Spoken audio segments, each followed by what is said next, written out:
नमः शिवाय नमः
विश्वनाथ भगवान की जय। महाकालेश्वर भगवान की जय।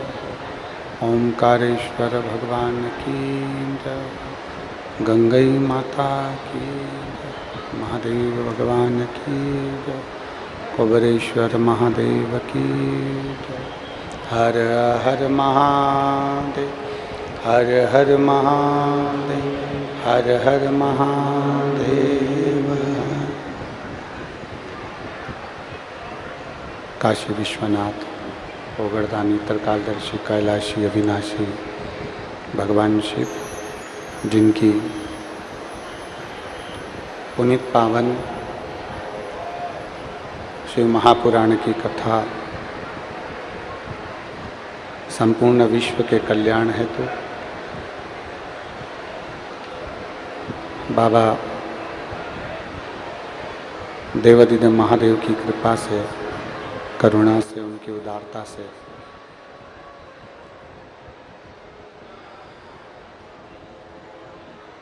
आप और हमको श्रवण करने का सौभाग्य प्राप्त हुआ है। बड़े भाग्यशाली हैं सभी श्रोता भाई बहन जो इस पवित्र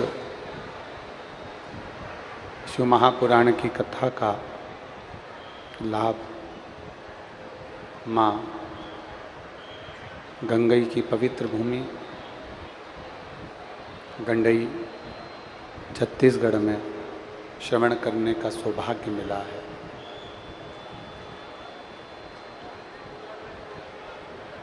कथा के मुख्य यजमान तो माँ गंगई माता स्वयं ही हैं। उन्हीं की कृपा से स्वर्गीय प्रेम सागर जी, स्वर्गीय लक्ष्मी देवी गोयल, स्वर्गीय श्याम सुंदर गोयल, स्वर्गीय सचिन गोयल जी की स्मृति में श्री सुनील सरिता जी गोयल, श्री जितेश रोशनी जी गोयल, गोयल परिवार द्वारा ये पवित्र शिव महापुराण की कथा गंगई छत्तीसगढ़ की पवित्र भूमि पर चल रही है। एक बार यजमान परिवार के लिए जोरदार ताली बजाकर स्वागत वंदन अभिनंदन। कथा मंडप में विराजमान सभी संत साधु गुरुजन तपस्वी साधक उपासक एवं सभी अतिथिगण एवं श्रोता भाई बहन, आस्था चैनल के माध्यम से संपूर्ण देश विदेश में बैठे हुए सभी श्रोता भाई बहनों को और माँ गंगई की पवित्र भूमि गंडई छत्तीसगढ़ के सभी श्रोता भाई बहनों को अंतर्राष्ट्रीय योग दिवस की बहुत बहुत बधाई हो आप लोग।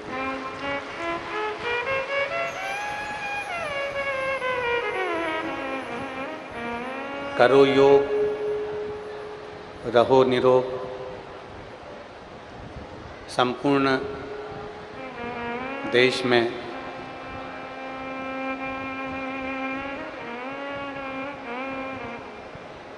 पतंजलि जी ने, बाबा रामदेव जी ने,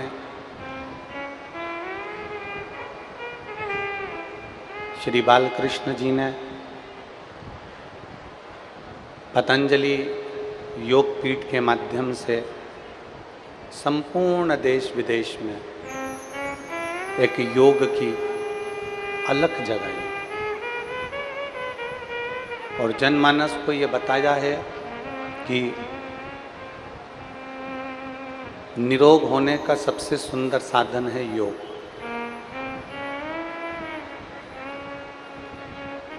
उन्हीं योगेश्वर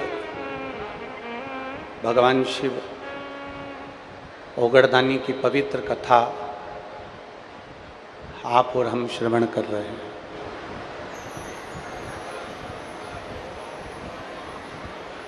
दो दिन पहले की कथा में एक बात कही थी कि मानव की देह मिलना, मानव का शरीर मिलना कठिन है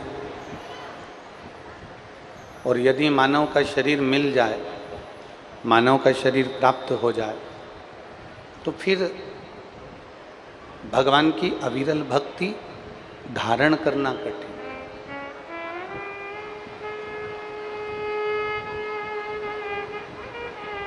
यदि देवाधिदेव महादेव की कृपा से, भगवान शंकर की कृपा से, भगवान शिव की करुणा से,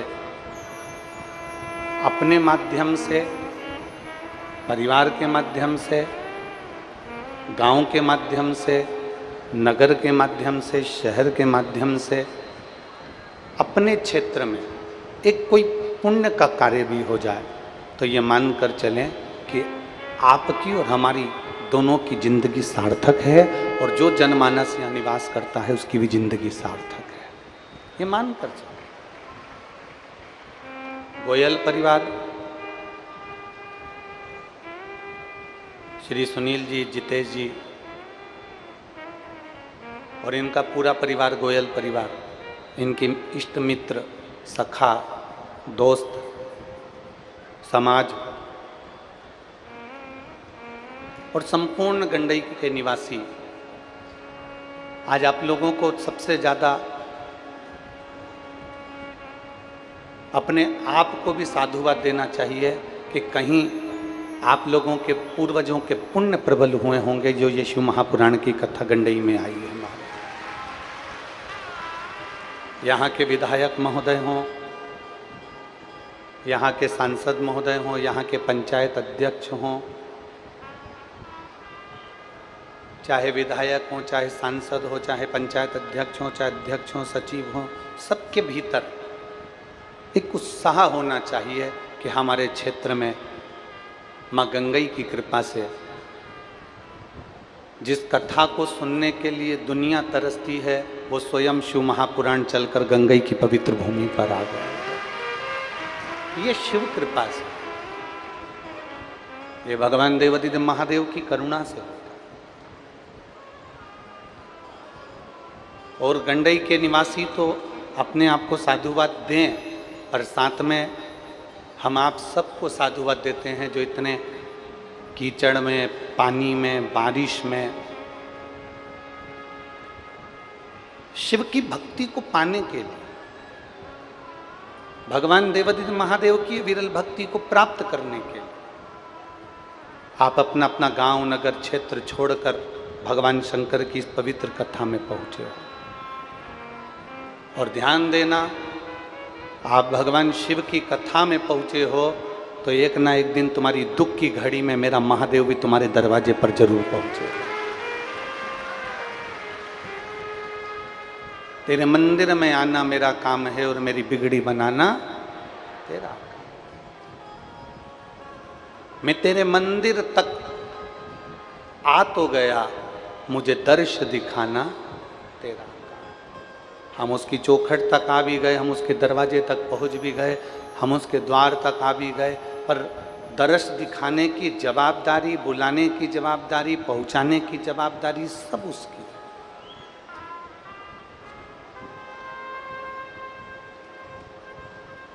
हाँ, थोड़ा दुख, थोड़ा सुख, थोड़ी तकलीफ, थोड़ा कष्ट, ये अपनी जिंदगी में आता रहता है।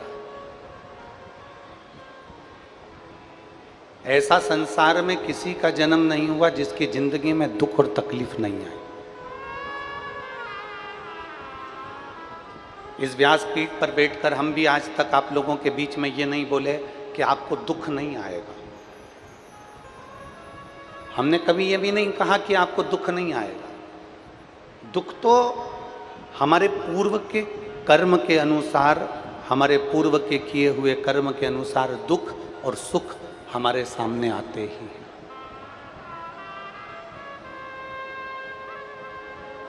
हमारे पूर्व के किए हुए कर्म के अनुसार हमारे जीवन में दुख सुख तो हमारे सम्मुख में आते हैं। पर इतना जरूर है, हमने इस व्यासपीठ से आज तक नहीं कहा कि तुम्हारी जिंदगी में दुख नहीं आएगा या तकलीफ नहीं आएगी या कष्ट नहीं आएगा। इतना जरूर कहा कि आपकी जिंदगी में अगर दुख भी आ गया, तकलीफ भी आ गई, कष्ट भी आ गया, अगर आप एक लोटा जल देवाधिदेव महादेव को चढ़ाते रहे तो वो दुख का तुम्हें भान नहीं होगा, वो कष्ट का तुम्हें भान नहीं होगा, वो तकलीफ का तुम्हें भान नहीं होगा। आपके जीवन में आपको वो दुख कब आएगा, कब चले जाएगा, कष्ट कब आएगा, कब चले जाएगा, कब तकलीफ आएगी, कब चली जाएगी, आपको भान नहीं होगा।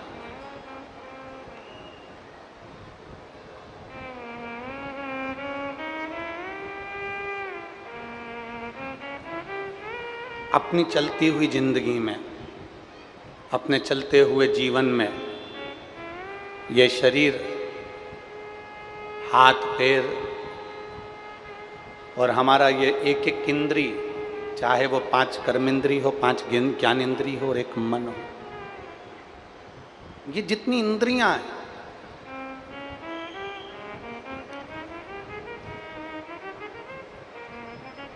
जिंदगी में कभी ना कभी, बहुत लंबी जीवन है, बहुत लंबा जीवन है, उस जीवन में कभी ना कभी तकलीफ जरूर आती है, कष्ट जरूर आता है। पर उस कष्ट में, उस तकलीफ में भगवान देवाधिदेव महादेव की अविरल भक्ति को जो धारण कर लेता है, जो शिव तत्व को अपने भीतर उतार लेता है, उसकी जिंदगी में कब तकलीफ आकर चली जाती है, कब दुख आकर चले जाता है, मालूम नहीं पड़ता है। आप कथा सुनने के लिए बैठे हो,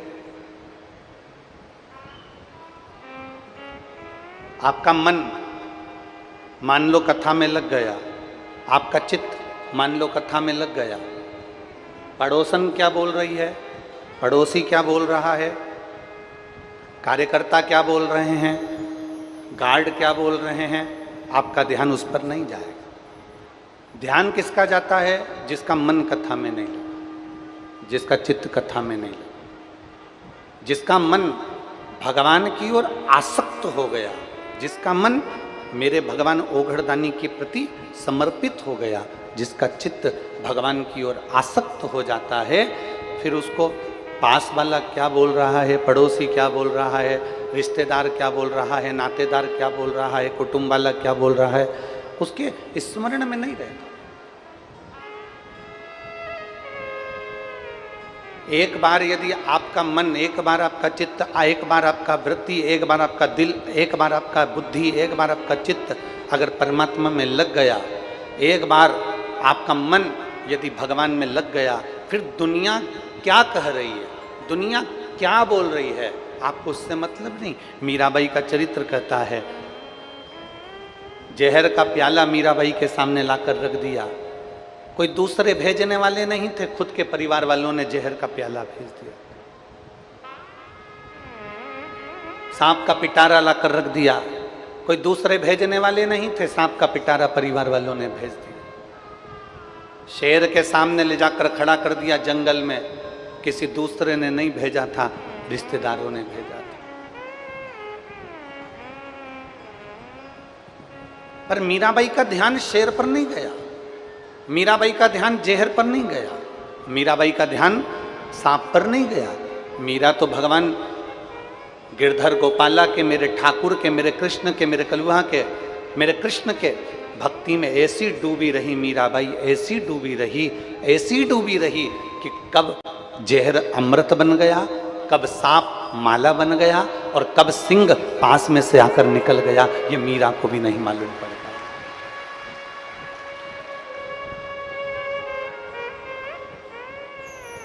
और लोगों ने पूछा, मीरा तुझे इतना अहंकार किस चीज का है? मीराबाई कहती है, इसको अहंकार नहीं कहते, इसको अभिमत्ता कहते हैं। और मुझे मेरे गुरु पर अभिमत्ता है, मेरे गुरु पर मुझे अभिमान है। और मुझे एक बड़ो रे अभिमान, गुरु मेरो समरथ है, समरथ है, गुरु अमरथ है, समरथ है, गुरु अमरत है। और मेरो क्या तो करेगो यमराज, के गुरु मेरो समरथ है। मेरो क्या तो करेगो यमराज, जब गुरु मेरो समरथ है। तुझे अभिमान किस चीज का? मीराबाई कहती है, मुझे अभिमत्ता मेरे गुरु की है, क्योंकि मेरे गुरु ने जो ज्ञान दिया, मेरे गुरुजी ने जो मुझे धीरज दिया, मेरे गुरुजी ने जो मुझे सहनशीलता दी, मेरे गुरुजी ने जो नम्रता दी, मेरे गुरुजी ने मुझे एक अखंड भगवान की भक्ति दी है। और उसने कह दिया गुरुजी ने कि कहीं भी क्रोध नहीं करना, कहीं अपशब्द नहीं कहना, कहीं किसी पर अपशब्दों का बौछार न करिएगा। गुरु ने, मीराबाई कहती है, मुझे नम्रता दी है, गुरुजी ने मुझे सहनशीलता दी है, मेरे गुरुजी ने मुझे बहुत कुछ दिया और उसमें अखंड भगवान गिरधर गोपाला का जाप भी दे दिया। ये मेरे गुरु ने दिया।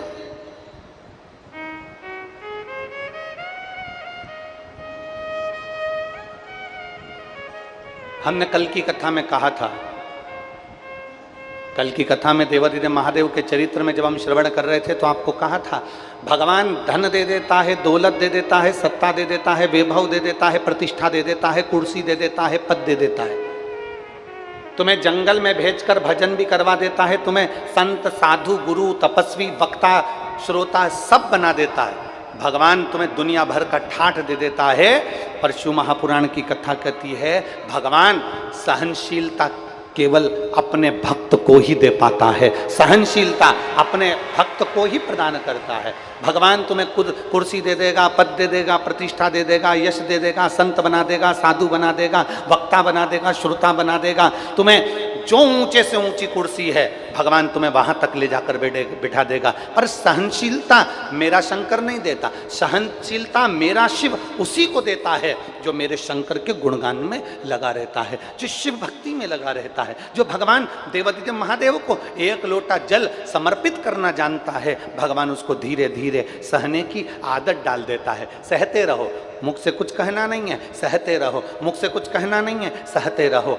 सहते रहोगे तो एक दिन वो भगवान देवादिदेव महादेव भी तुम्हारे लिए आकर खड़ा होगा और अंत में उसका जवाब मेरा देवादिदेव महादेव ही देगा। शिव तत्व को प्राप्त करो।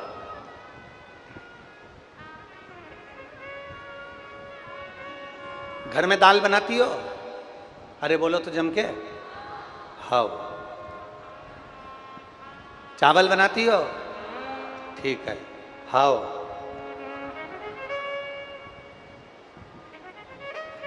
चलो बताओ जल्दी से कैसे बनाती हो? दाल बनाने के लिए सबसे पहले क्या करना पड़ता है? जम के बोलते जाओ जल्दी से। दाल लेना पड़ती है, फिर पानी में डायरेक्ट डाल देते हैं? नहीं, पहले क्या करते हैं? उसको धोते हैं। एक पानी में धोते हैं कि दो पानी में धोते हैं? दो पानी में धोते हैं। धोने के बाद फिर उसको कुकर में रख देते हैं, फिर उसको कुकर में रखते हैं, फिर उसको भगोनी में रख देते हैं, फिर उसको पात्र में रख देते हैं। दाल बनाने के लिए 2 बार धोना पड़ता है, 3 बार धोना पड़ता है। चावल बनाने के लिए 2-3 बार धोना पड़ता है, फिर वो कुकर में रखाता है। उसी तरह जैसे तुम दाल बनाते हो तो 2-3 बार धोकर साफ कर कर कुकर में रख देते हो, उसी तरह मेरा परमात्मा भी संसार में तुमको दुख और सुख में खूब धोता है और धोने के बाद फिर अपने दिल रूपी कुकर में रख लेता है। बोल बम का नारा है, जम के बोलो जरा, बोल बम का नारा है, सारी समस्या का हल। जैसे तुम दाल को धोती हो फिर कुकर में रख देती हो, चावल को धोती हो फिर कुकर में रख देती हो, उसी तरह परमात्मा भी तुम्हें किसी के शब्द से, अपशब्द से, तानों से, गाली से, आड़े टेढ़े व्याख्यान से, कहीं ना कहीं किसी ना किसी रूप में, कष्ट में, बीमारी में, तकलीफ में मेरा बाबा भी तुमको धोता रहता है, धोता रहता है। और जब तुम आखिरी में एकदम साफ हो जाते हो तब मेरा देवाधिदेव महादेव दिल रूपी कुकर में तुमको बिठा कर रख लेता है, फिर रखता है।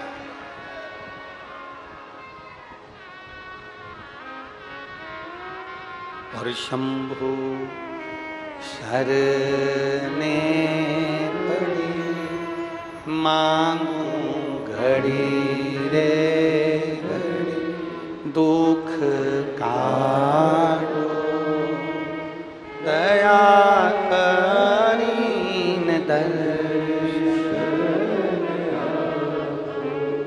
शंभु शरणे मांगू घड़ी रे घड़ी,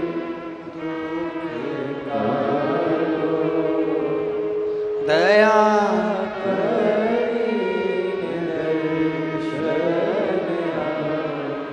परमात्मा भी धोने का काम करता है, परमात्मा भी साफ करने का काम करता है। आप कितने क्लीन हुए, आप कितने साफ हुए। भगवान शरीर से कभी तुम्हें स्वीकार नहीं करता।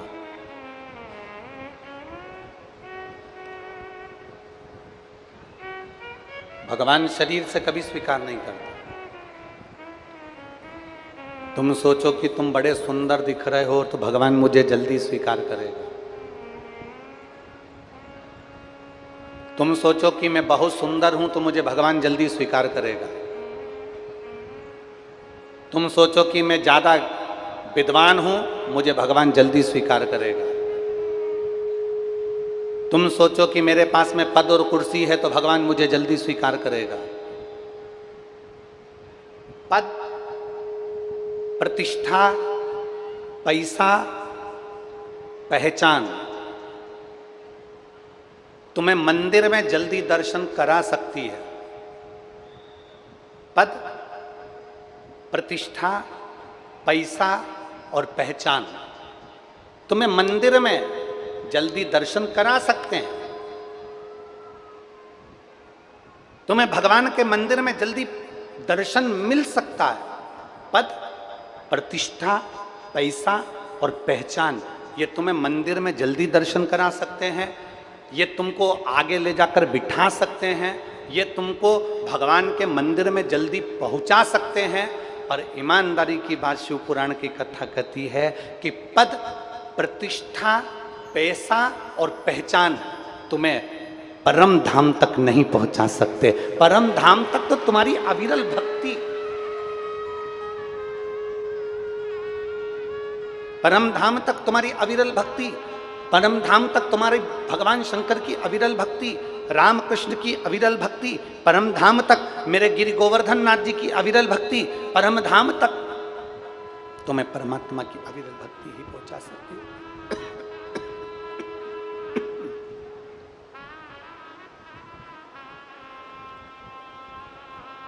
परम धाम तक तुम्हें केवल परमात्मा की अविरल भक्ति पहुंचा सकती है, इसके सिवाय कोई नहीं पहुंचा सकता, कोई नहीं।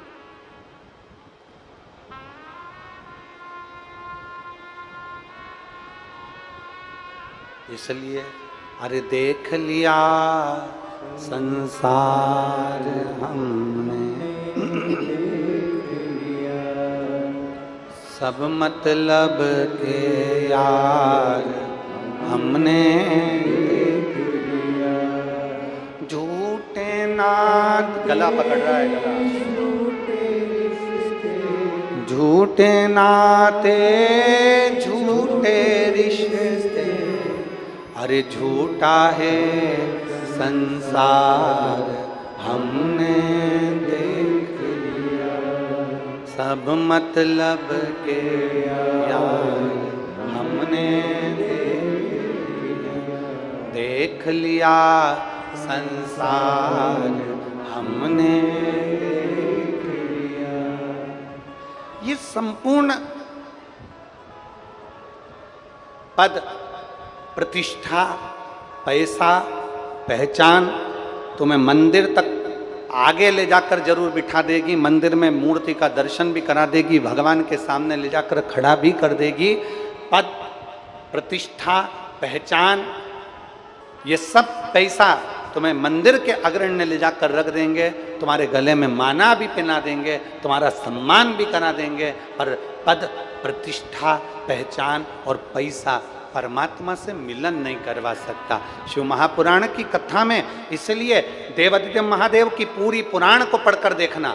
गीता प्रेस गोरखपुर की शिव महापुराण बाजार से ले आओ, और बाजार से लेने के बाद गीता प्रेस गोरखपुर की शिव महापुराण को पढ़कर देखो। उस पुराण में लिखा हुआ है शंकर भगवान को कोई पैसे वाली चीज नहीं चढ़ी, शिव जी को चढ़ी तो केवल जल चढ़ा, शहद चढ़ा, दही चढ़ा, दूध चढ़ा, पंचामृत सामग्री चढ़ी, भगवान शंकर को बेलपत्र चढ़ी, भगवान शंकर को कनेर का पुष्प चढ़ा, भगवान शंकर को साधारण पुष्प चढ़ा। शिव जी को साधारण से साधारण चीजें जो कि बिना पैसे के आपको मिल सकती। अपने घर में वृक्ष लगा लो, बेलपत्र मिल जाएगा। अपने घर में पौधा लगा लो, फूल मिल जाएगा।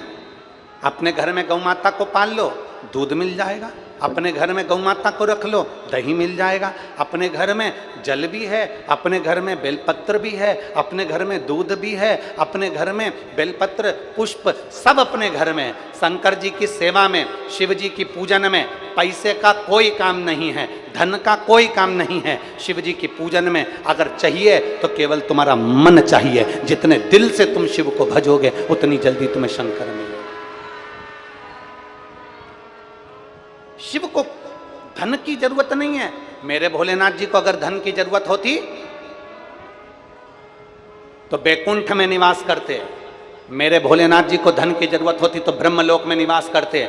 मेरे भोलेनाथ जी को धन की जरूरत होती तो इंद्रलोक पर निवास करते। मेरे भोलेनाथ जी को जरूरत होती तो सोने की लंका में निवास करते। मेरे भोलेनाथ जी को धन की जरूरत होती तो कुबेर के सिंहासन पर मेरे भोलेनाथ बैठे हुए होते। पर मेरे भोलेनाथ धन के लिए नहीं, कोई आया लंकाधिपति रावण जैसा आता है जिसको सोने की लंका दे देते हैं। चोर चोरी करने मंदिर में आता है, उसको कुबेर का सिंहासन दे देते हैं। भगवान जो मेरे शिव जी के पास में आता है, भगवान उसको उठाकर अंबारियां, धन, दौलत, संपदा सब कुछ दे देते हैं। और मेरे देवादिदेव महादेव कैलाश पर जहाँ ना मकान है, ना घर है, ना कोई कंदरा है, ना कुछ है, ना वहाँ पर कुछ भोजन का है, ना वहाँ पर कुछ रहने का है, ऐसे कैलाश पर दुनिया के लोगों का भंडार भरकर मेरा कुबेर भंडारी तो कैलाश पर निवास कर लेता है। उसको धन की जरूरत नहीं, उसको वैभव की जरूरत नहीं, उसको सत्ता की जरूरत नहीं, उसको सामग्री की जरूरत नहीं, उसको तो दिल की जरूरत है। जिस दिन तुम मेरे ओघड़दानी को दिल से पुकारोगे, जिस दिन ओघड़दानी को दिल से तुम पुकार लोगे, जिस दिन हृदय को पवित्र बनाकर एक लोटा जल लेकर शंकर जी को चढ़ाने के लिए पहुंच जाओगे, उस दिन मेरा ओघड़दानी तुम्हारी झोली भर जरूर देगा। ये निश्चित है।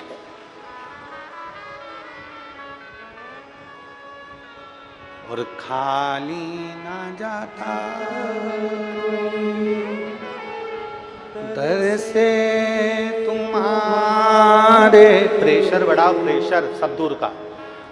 खाली ना जाता दर से तुम्हारे, मैं भी खड़ी हूँ नन्ही बाहें पसारे, अपने हृदय से लगा लो, लगा लो, गिरा जा रहा हूँ, उठा लो, उठा लो। भोले अपने दर से अब तो ना टालो, गिरी जा रही हूँ, उठा लो, उठा लो। जिस दिन दिल से, जिस दिन प्रेम से, जितने भाव से, हृदय से तुम शिव को रिझाओगे, मेरा ओ घड़दानी तुम्हारे करीब में होगा। क्या चाहिए भोलेनाथ जी को?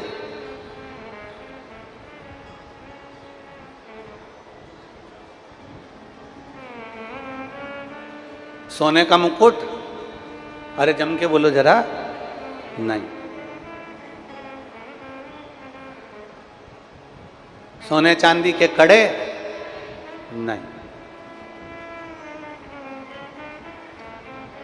हीरे जड़े हुए हार? नहीं।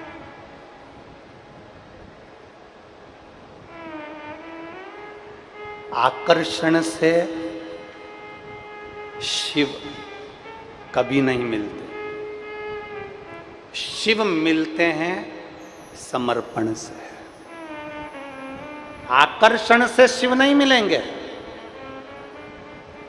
आप दुनिया का कितना भी दिखावा कर लो, आप दुनिया का कितना भी आडंबर कर लो, उससे मेरे शंकर नहीं मिलेंगे। मेरा शिव मिलता ही नहीं।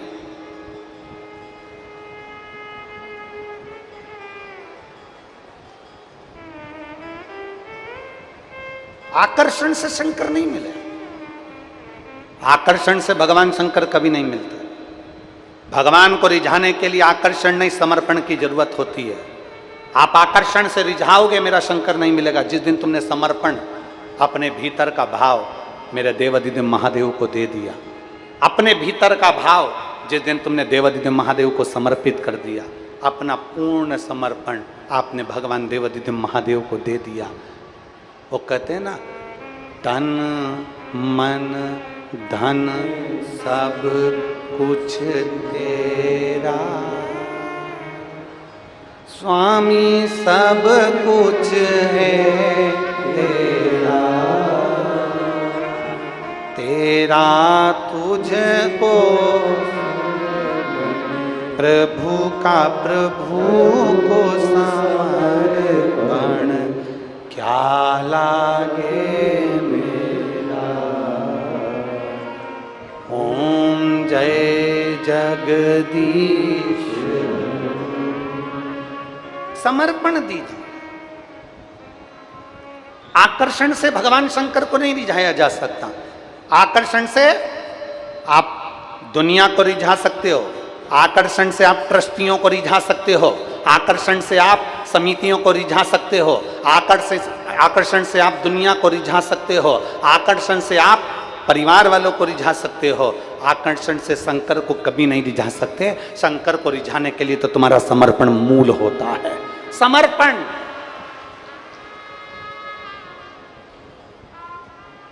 बाबा बैद्यनाथ जी के धाम में कौन कौन गया है? बाबा धाम हाथ उठाओ जरा। बाबा धाम झारखंड की पवित्र भूमि पर कावड़ चढ़ाने कभी गए हो? सुल्तानपुर से कावड़ लेकर? बहुत बहुत साधुवाद है आपको, प्रणाम करता हूँ। जो आप इतना लंबा सुल्तानगंज से लेकर बाबा धाम तक कावड़ लेकर गए, उसके लिए साधुवाद, आपको प्रणाम, नमन।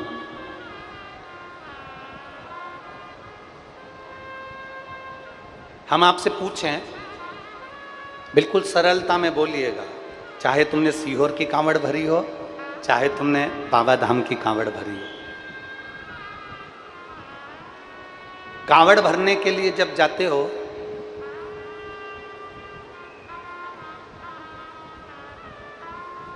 सोने के जेवर पहनकर जाते हो?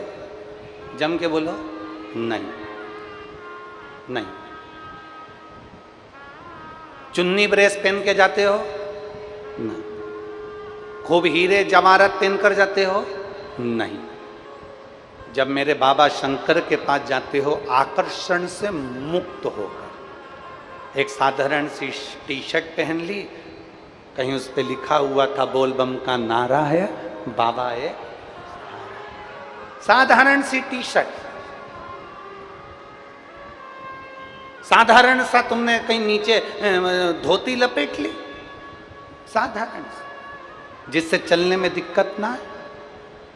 ऐसा कोई वस्त्र तुमने साधारण सा पहन लिया जिसमें ना हीरे लगे हैं, ना रतन लगे हैं, ना माणिक लगे हैं, ना मोती लगे हैं, ना उसमें अंबारियां लगी हैं, साधारण, एकदम साधारण।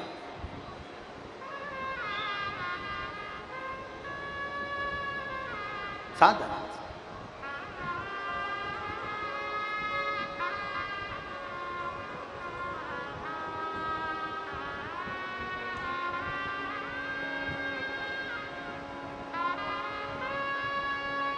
एकदम साधारण,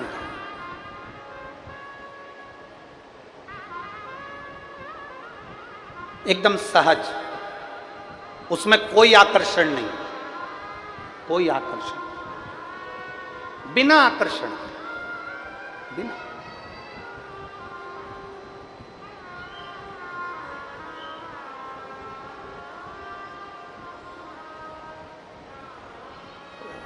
यहाँ के विधायक आई हुई हैं क्या? विधायक आई हैं? मैं मंच पर उनको आमंत्रित करता हूँ व्यासपीठ का पूजन करने के लिए, पधारें। अगर यहाँ की विधायक महोदय आई हों,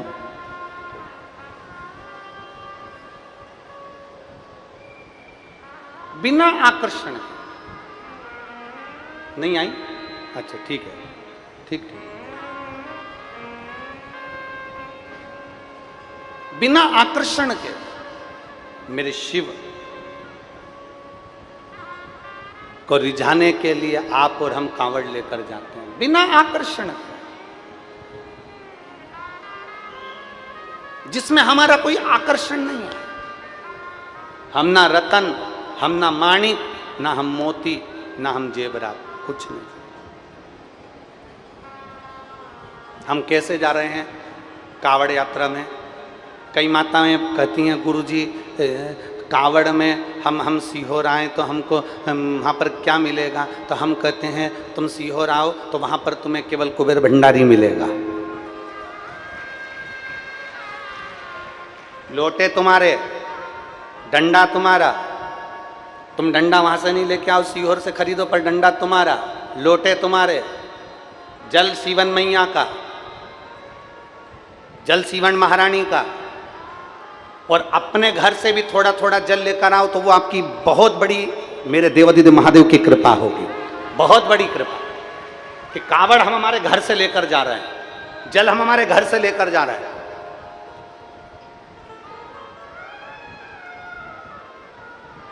और 17 तारीख शनिवार अगस्त के महीने में प्रदोष के दिन सुबह 9 बजे, 8-9 बजे सुबह प्रयास करेंगे कि 8 से 8:30 के बीच में, 9 बजे के बीच में जब ट्रेनें पूरी पहुंच जाती हैं तब कावड़ प्रारंभ हो जाए, और बाबा का नाम लेते लेते आप और हम सब पैदल चलते चलते चलते चलते कुबेरेश्वर बाबा के उस धाम में पहुंचकर कंकर शंकर की शिला पर अपना जल समर्पित करें। आकर्षण से भगवान नहीं रीझेगा। जो कावड़ भरने वाले हैं वो ध्यान रखना, और शिव महापुराण की कथा में आने वालों से भी निवेदन करेंगे सोने का आभूषण पहनकर कभी कथा में मत जाओ। शिव महापुराण की कथा में आना या सीहोर कुबेरेश्वर धाम जाना, आपके सोने के आभूषण पहनकर मत आओ, सोने का मंगलसूत्र पहनकर मत आओ, सोने के सामान लेकर मत आओ, ज्यादा धन दौलत संपदा लेकर मत आओ, ढेर सारा पैसा लेकर सीहोर मत आओ, ढेर सारा पैसा लेकर कथा में मत जाओ, ढेर सारा धन लेकर भगवान के दरवाजे पर नहीं जाना। अपने को तो उल्टा कुबेर भंडारी से मांगने के लिए जाना है कि तू हमारी झोली भर देना, इतनी कृपा कर देना। बिना आकर्षण के दिखावे के नहीं आना, हमें बिना दिखावे के जाना। शिव महापुराण की कथा कहती है आकर्षण से शिव नहीं मिलते, शिव मिलते हैं तुम्हारे समर्पण से।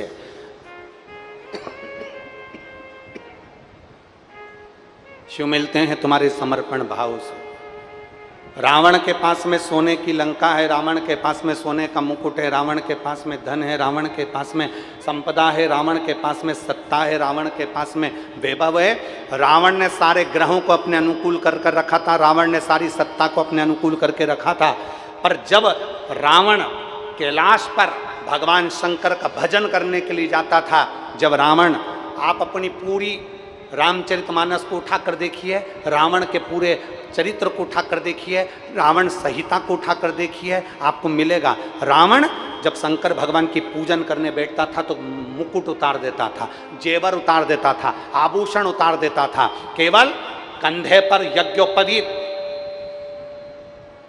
जो एक ब्राह्मण की निशानी है, कंधे पर यज्ञोपवीत, मस्तक पर त्रिपुंड, द्वादश तिलक रावण और गले में रुद्राक्ष की माला पहनकर भगवान शंकर के मंदिर में बैठकर शिव की आराधना करता था।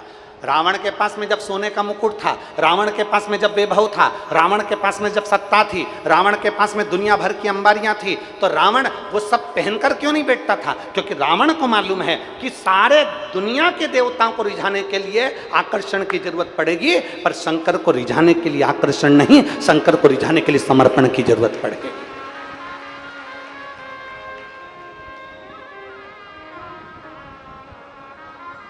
किसी दूसरे को रिझाना हो ना तो आकर्षण दिखाओ, पर भगवान देवादिदेव महादेव को रिझाना है तो उसमें आकर्षण नहीं, समर्पण दिखाओ।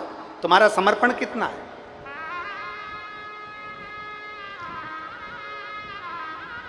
तुम्हारा समर्पण कितना है? तुम कितने समर्पित हो, तुम कितने भगवान के प्रति जागरूक हो, ये तुम्हारे ऊपर निर्भर करता है। तुम्हारा समर्पण का भाव कितना है, ये तुम्हारे ऊपर निर्भर करता है। महाराज, तुम्हारा समर्पण श्रेष्ठ समर्पण। मेरे शिव आकर्षण के भूखे नहीं होते, मेरे शिव समर्पण के भूखे होते हैं। समर्पण। और शंभु शरणे मांगू घड़ी रे, दुख काटो दया करी न दर्शन। पूर्ण समर्पण भगवान को प्रिय है। हमारे बीच में श्री मधुसूदन यादव जी, पूर्व सांसद जी, डॉक्टर सिया राम साहू जी, पूर्व विधायक जी आए हैं। मैं दोनों से निवेदन करता हूं, आप व्यासपीठ का पूजन करने पधारे। एक समर्पण आपका हो,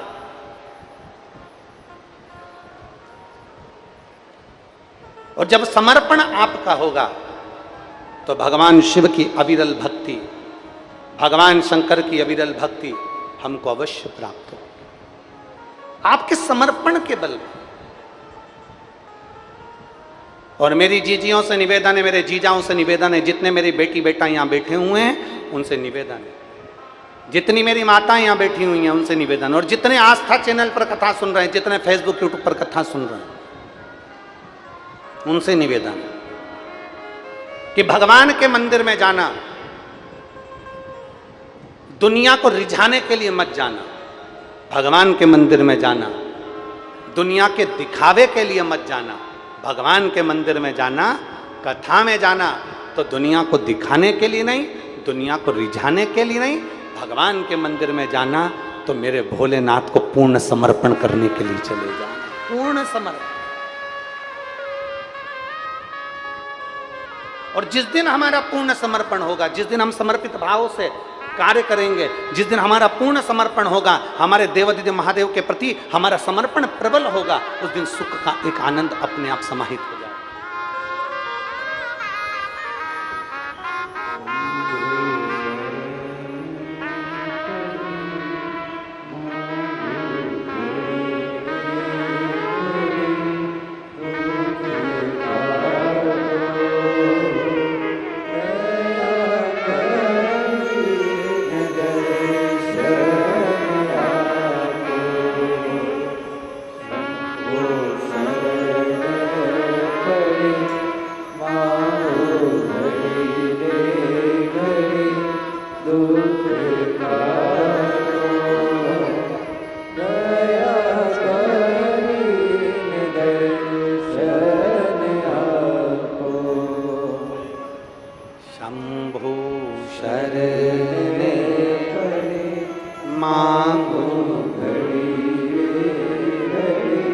दुख काटो दया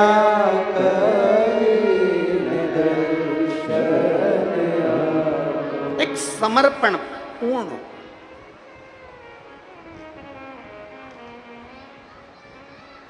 दुनिया को रिझाने के लिए आप श्रृंगार करो, मना नहीं, पर मेरे भोले बाबा को रिझाने के लिए ऊपर का श्रृंगार नहीं, मेरे भोले बाबा को रिझाने के लिए भीतर का श्रृंगार करना, आत्मा की शुद्धता करना।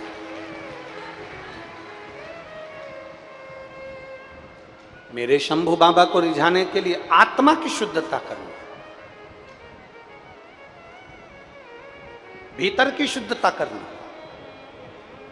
और जिस दिन तुम्हारे भीतर की शुद्धता हो जाएगी, तुम एकांत में बैठो, अकेले, तुम अकेले बैठो एकांत में और अपने आप में तुम मनन चिंतन करो एकांत में बैठकर, अकेले एकांत में बैठकर अपने आप का मनन चिंतन करना कि मैंने किसी का दिल तो नहीं दुखाया, मैंने किसी को अपशब्द तो नहीं कहा, मेरे मुख से किसी के लिए गाली तो नहीं दी, मैंने किसी के हृदय को दुखाने का कार्य तो नहीं करा। आप भगवान का भजन कर रहे हो, एक तरफ भगवत स्मरण कर रहे हो, दूसरी तरफ मुख से अपशब्द कह दो, ताने दे दो या गाली दे दो या आड़ा टेढ़ा कह दो या किसी का दिल दुखा दो, उससे श्रेष्ठता नहीं बनती। मेरे मन की पवित्रता कितनी। अभी ये कथा तो यहाँ पर 18 तारीख से चालू हुई है, 24 तारीख को यहाँ विराम हो जाएगी। 24 तारीख को यहाँ कथा विराम होगी और 30 जून से 6 जुलाई तक दोपहर में 1 बजे से 4 बजे तक विदिशा में गिरधर कॉलोनी, भोपाल सागर बाईपास जो रोड है विदिशा में, भोपाल सागर बाईपास रोड विदिशा में, तो विदिशा में गिरधर कॉलोनी में 30 जून से 6 जुलाई तक कथा चलेगी, 1 बजे से 4 बजे तक।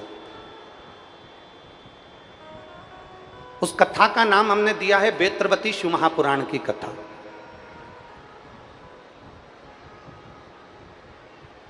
कभी अगर मौका मिल जाए और जितने विदिशा के आसपास के रहवासी हैं उनसे तो निवेदन करेंगे कि गिरधर कॉलोनी में पहुंचकर भोपाल सागर बाईपास पर विदिशा में आप वेत्रवती शिव महापुराण की कथा को 1 बजे से 4 बजे तक श्रवण करना। और जितने आस्था चैनल और यूट्यूब फेसबुक पर सुन रहे हैं उनसे भी निवेदन करेंगे कि प्रयास करना कि इस कथा को श्रवण करना। इस कथा में वेत्रवती शिव महापुराण की कथा में ऐसा वेत्रवती बेतवा नदी का जो उद्गम है उससे लेकर माँ यमुना से मिलन तक के बीच में माँ वेत्रवती ने कितने कितने जीवों का कल्याण करा।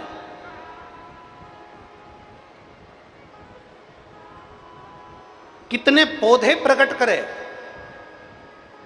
किन पुष्प के द्वारा भगवान शंकर की अर्चना कर ली।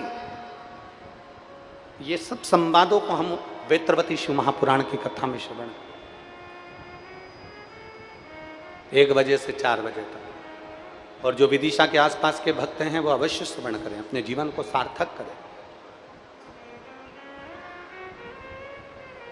शिव को आकर्षण नहीं चाहिए, शिव को समर्पण चाहिए। और तेरा तुझको क्या लागे। अब जरा विचार करिए, हम कर रहे हैं आरती में तेरा तुझको अर्पण। अब जरा विचार करिए, हमने तो कह दिया कि तेरा तुझको अर्पण और कितने में कोई आकर कह दिया कि ये तो हमारा था और तुमने रख लिया और ऐसा कर लिया और वैसा कर लिया। ना ना ना, हम जो कह रहे हैं वैसा हमारा समर्पण होना। एक पत्र है